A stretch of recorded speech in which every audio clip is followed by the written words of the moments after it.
Siyanamkela Avalanche of Grace, igama lam ndithenjiwe. Molweni, namhlanje sizakhe siye kumxholo wethu. Umxholo wethu wale nyanga kaloku ungokuzithoba nge-humility, intobeko, sibe nentobeko, sihlonipho yawo. Namhlanje ke ivesi asinike yona Yoshua 24 ivesi 14, Joshua 24 verse 14. Undikhoyo mhloneleni. uYoshua lowo ethetha naba bantu bakwaSirayeli awayebakhokhele basusa iyiphutha. Mhloneleni nimnqule ngentembeko, ninyanisekile, yahlukanani nezithixo zokhokho benu ngexesha bengaphesheya kwe-Efrati naseyiphutha. Nikhonze undikhoyo yedwa. What a powerful message. What a powerful teaching wayebafundisa yona, wayebathanda, wayebathanda abantu. Xa uYesu ekuthumelela ilizwe, sithumelela ilizwe esithi masithethe ngokuzithoba, masithethe ngokuzithoba nangokuhlonela imithetho yakhe ye-obedience kunye ne-humility. Ethetha zonke ezi teachings asinikeza, the eye-opening messages kwi-end times. Uyasithanda uYesu. Nikhumbule ukuthi njena xa ethumela ilizwe lapha kubo, iqala apha kubo, humility, ukuthi I must be humble. This humbleness uYesu ifunayo ukuthi humility yokuqala ke yileyo of serving God alone. Naye le nto ayithethayo uthi uYoshua kubo mhloneleni, nimnqule ngentembeko, nithembekile. Into ethenda ukuthi ngalo lonke ixesha ungathiwa hayi xa ungekho phakathi kwabantu uhlonipha abanye othixo, phakathi kwabantu caweni, hey, praise you Lord, siphakamise izandla. Kodwa xa sifika ezindlini sesinqula abanye othixo, sibeke simdibanise uthixo nabanye othixo. Kwi-end times masiziyekeni ezi zinto esizenzayo, masinquleni ngentembeko, ngokuthembeka, ninyanisekile, sibe nenyani.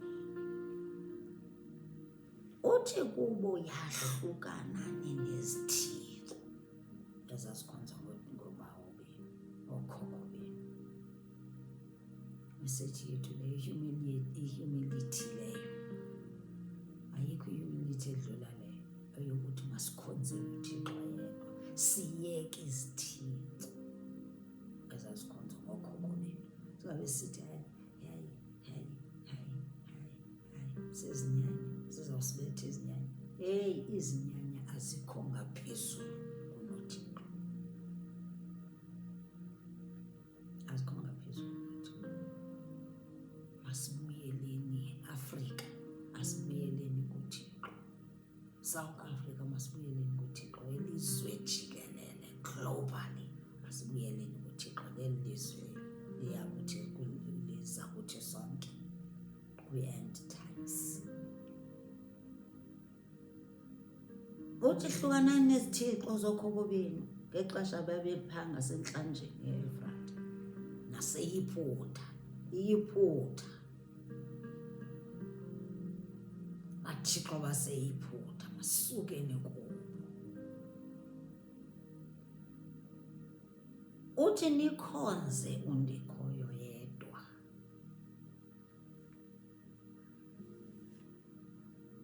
South Africa, masingamdibanisi.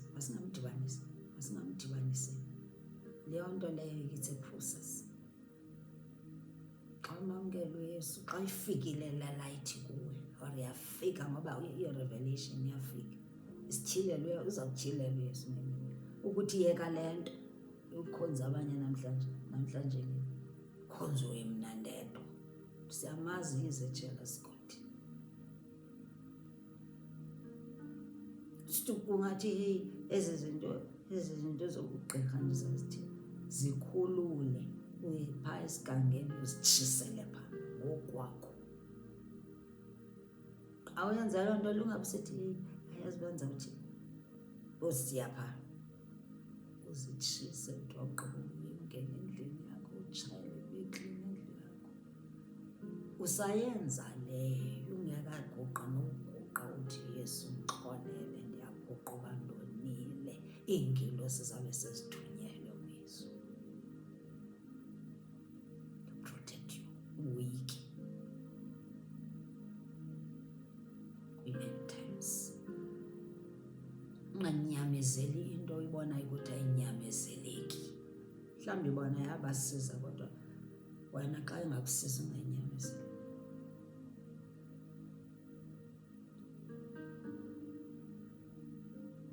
Ufumana le video, ufumana le lizwi, lilizwi into elisebenzayo. uYesu uthumele ilizwi, uYesu ngulizwi. Ulizwi nali ilizwi. Be obedient to this word. Ukuthi nje ilithi masithobeke, masizithobeni, sikhonzeni uThixo yedwa, khonzeni uYesu yedwa. To be obedient in his word. Andithi bekawatsho wathi masifundayo masithethe nge-obedience, ngoku uthetha nge-humility. I-humility ke kukuzithoba alashe kula mahashe siwakhwelayo phezulu, riding high horses.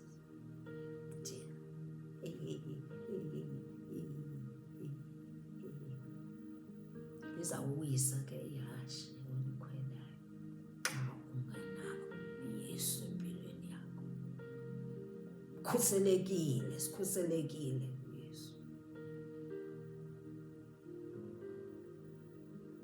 Ngoba abathixo bakho baseza kujikela ngenye imini. Imeseji inkulu le meseji eyokuthi i-humility enkulu, eyokuzithoba, siyokusebenza, yokukhonza uYesu yedwa, yokukhonza uThixo yedwa, kwi-humility. And you talk about humility, ukuzithoba, uthetha ngokuzithoba, sikhonza uThixo yedwa. Uzuthi singentembeko, athi nangokunyaniseka, uthi mhloneleni, simrespect. Tobe kokurespecta. Nathi makasikhulule, simceleni ukuthi xa simamkele uYesu akasikhulule, siye kubahlazi. Sithi Lord sincede, ndihlulele ubuhlazi, ukrwada, ususe zonke ezi zinto. Siyacela sithi Yesu sikhulule kumakhamandela, kwizinto zakudala zobahlaza. Xa singabazalwane sifundise ukuzithoba, sithembe wena wedwa.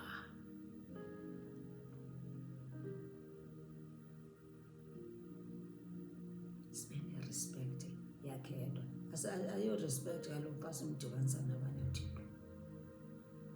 uYesu xa akafuna uncediswa, uYesu nantsi into enkulu efuneka saziwe ukuthi akafuna uncediswa. Usikuthi weak. Jesus is not weak. God is not weak. Akakaze waba weak. Amandla ethu siwafumana kuye. Unamandla okumanje kungenxa yokuba unaye. Uye wako wathi wathobela kuye, uthobela umthetho wakhe, uthobela yonke into ayithethayo, ubeka yena phezulu. First priority, unika uThixo kwi-end times. masifundisekeni. uYesu osifundisayo, ungulizwi, masifundisekeni.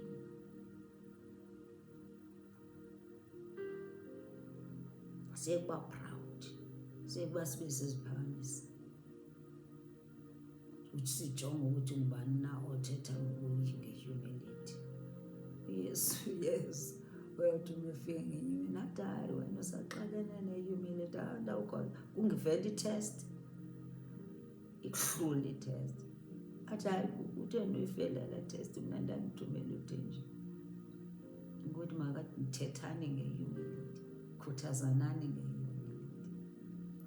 Wena proud, yawubona ukuthi nje naye uyithethwa ubani, Thixo ke niyuzeni nawe angakukhetha.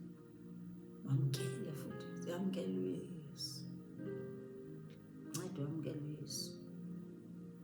Thatha ezo mpahla zobunkomo uyozitshisa, mpahla zamagqirha, sikhange zithi basebenzele nokhoko bethu, bezasebenzela nje